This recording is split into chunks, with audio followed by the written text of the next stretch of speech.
Live from our 7 Tasmania studios, your nightly news with Tom Johnson begins now.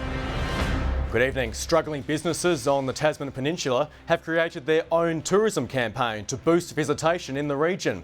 It comes as Tasmania's vaccination rates reach the 80% first dose mark, but the state government maintains the pace of our rollout won't guarantee the reopening of our borders by December.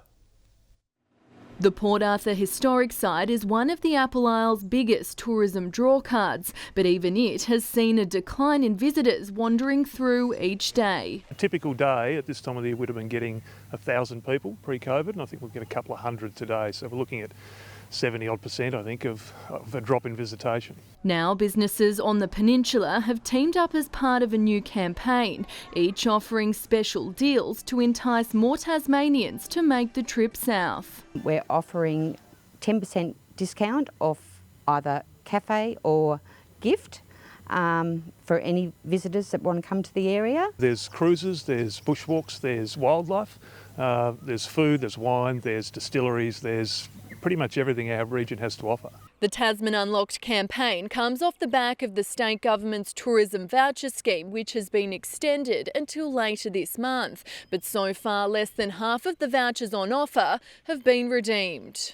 Many small operators like Impression Bay Distillery are relying on tourism incentives to keep visitors pouring in. I think it's great for the government to encourage people to travel and see the state more than they might have historically done. In just days, 80% of all eligible Tasmanians will have received their first COVID jab, and it's those strong vaccination rates that hinges on our borders reopening to the rest of the country. The fact that we are getting very close to 80% first vaccination rate here in Tasmania shows that we are doing the right thing, and the more Tasmanians we have vaccinated, the closer we are to being able to return to a more normal way of life. For now, all businesses can hope for is continued support from Tasmanians to keep the tourism sector alive. Ainsley Kosh, 7 Tasmanian News. Tasmanian event organisers can access another round of grants to help market themselves to tourists, aimed at boosting visitation in regional parts of the state.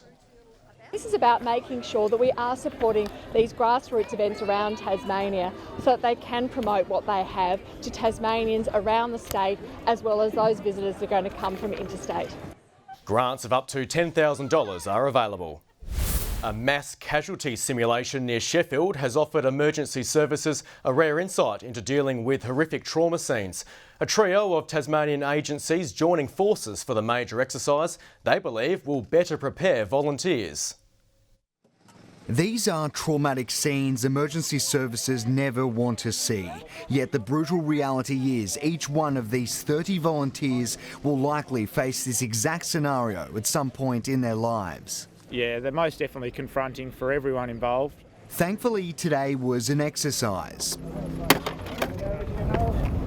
of a mass casualty crash between a bus and a car with a family trapped inside. Exercises like this give us the opportunity to essentially rehearse before the big one does happen. Pulling out all the specialised equipment for the frontline trauma scene, a realistic first-hand test for state ambulance, SES and firefighting agencies. We have new and old members, so it's always good to keep your skills sharp. Very realistic. So when we train, essentially we train how we would do it in real life. But nothing can truly prepare them for the real thing. This year, more than 25 people have died on Tasmanian roads, distressing for both families of the victims and the first responders. We're fortunate and thankful that we've got some brilliant support networks through the fire service and through external providers. Anyone who has issues then gets extra help from that. This training day was created by volunteers for volunteers, leaving them best placed to remain confident and calm when it's needed the most. Garth Burley, 7 Tasmanian News. A Tasmanian marathon runner who shot to fame by running up the gruelling Mount Wellington for a week straight has been awarded one of Athletics Australia's most coveted honours. The 22-year-old says she's humbled and wants to continue giving back to the community. She's climbed the peak of Mount Wellington for 7 days straight, and today Miriam Dowie was elevated into athletics folklore. I was in the complete shock. It's a big honour. declared the recipient of the coveted Peter Norman Humanitarian Award, a fitting nod to years of advocacy and fundraising for everything from displaced war-torn Syrians to childhood cancer. If you think something's wrong, you have to be open and speak and raise awareness for that cause. The 22-year-old moved from Morocco as a 10-year-old. Her early introduction to Tasmania was not a pleasant one. Bullied for her Muslim faith and wearing full-length clothes and a hijab, she used running as a tool to power past the haters. It helped me so much to overcome my own battles with racism in itself.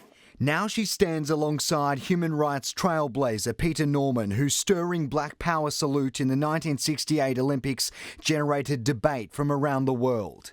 Standing up against racism, especially back then, it was not the norm. Since 16, Miriam has been a mainstay of the Tasmanian marathon scene. She'll race in the upcoming Point to Pinnacle and Burnie 10. My joy for running is what makes me run. If there's no joy, there's no point. No doubt she'll be wearing her heart and her causes on her sleeves each time. Garth Burley, 7 Tasmanian News. More than 100 Tasmanians have spent the past 8.5 hours racking up laps in the pool, raising funds for those living with multiple sclerosis. With several hours still on the clock for the 12-hour mega swim, those participating are hoping to reach their fundraising goal.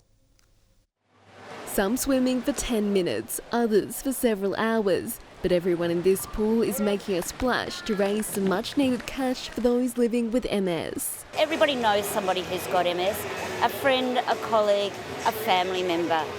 Unfortunately, I know all three. Nathaniel Payne swimming for his mother. My mum has MS, she had it for about 23 years. We used to swim teach together. His team, the Purple Turtles, named in her honour. The kids used to call her Mrs. Turtle. The ones that were not very confident, they'd hop on her back and she'd just float them around so they got a bit more confident. The 12-hour mega swim hoping to raise $25,000 for the Go for Gold scholarships supporting those diagnosed with multiple sclerosis. I want to help make a difference to somebody else's life because it's just such an important cause. This is 92-year-old Margaret Clower's second mega swim. I'm a trained nurse over the years for a long time, and so I looked after a lot of people with it. And she says she'll be back in the pool again next year. It's an amazing cause. Just so grateful I haven't got it myself. Meg Sides, 7 Tasmanian News.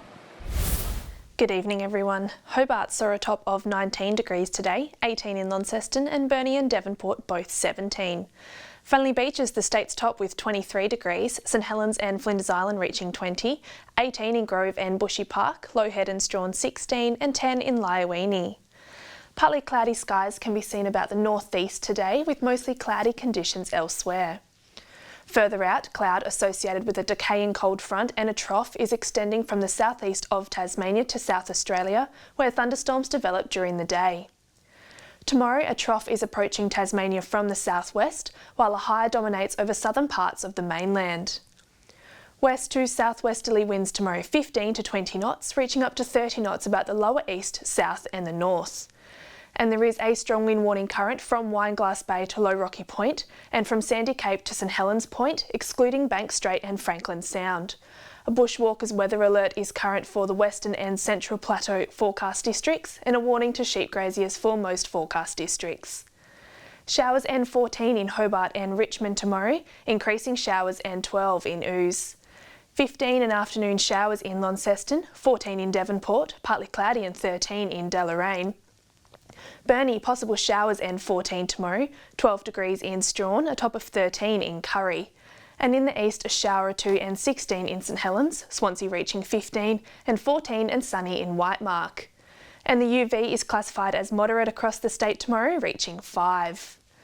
On Monday, light showers about the west, south and northeast, gradually clearing. Fine apart from the chance of light showers about the northwest on Tuesday. And on Wednesday, showers about the north and northeast, mainly fine elsewhere. 23 in Perth tomorrow, Adelaide, partly cloudy and 17, Sydney 26 and sunny and 29 degrees in Brisbane.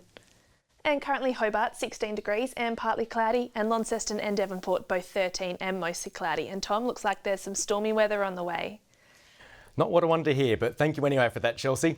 And finally, a whale has made a splash in the River Derwent, putting on a show for those watching on. A Hobart woman captured this video of a whale breaching from her deck in Sandy Bay. Oh my God. That was incredible. Sarah Blackman says she began filming when she saw some large splashes in the water just off Nutgrove Beach. The playful whale continued to breach at least 4 more times as it swam down the river. That's great. And that's all from us here tonight. Thanks so much for your company. Good night.